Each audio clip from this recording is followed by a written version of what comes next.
আসসালামু আলাইকুম গাইস, এটা হচ্ছে আমাদের সবুজ কালারের যেই কালেকশনটা আছে। আসলে রিফ্লেকশনের কারণে ঠিক বোঝা যাচ্ছে না যে কালারটা, বাট এটা গ্রিন কালার।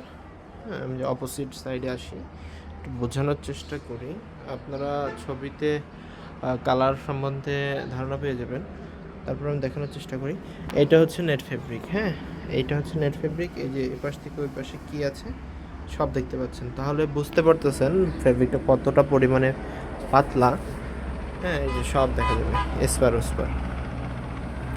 এটা নিয়ে গরমের মধ্যে যারা আমরা প্যারেন্টস আছি, গরমের মধ্যে টেনশন করতেছি যে পড়াইতে পারবো কি না।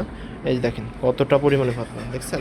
আমি যদি ধরি, এই পাশ থেকে ও পাশ ক্লিয়ারলি দেখা যাচ্ছে। এইটাই হচ্ছে আমাদের এই নেট ফেব্রিকটার বিশেষত্ব। এর মধ্যে গরম লাগা কতটুকু কি লাগতে পারে, কতটুকু ঠান্ডা লাগতে পারে, বাতাস কতটুকু পাস করতে পারে, এটা আইডিয়া করতে পারতেছেন। সো যারা নিতে যাচ্ছেন নিয়ে ফেলতে পারেন। আমাদের এইটার কালেকশন বেশি একটা নেই, এই ফেব্রিকটা বেশি একটা আসে নাই। এটার দুইটা কালার হবে, এর আগে পোস্ট করা আছে, আর এই গ্রিন কালারটা হবে। যদি আপনাদের পছন্দ হয়ে থাকে অবশ্যই ইনবক্স করে ফেলুন। আল্লাহ হাফিজ।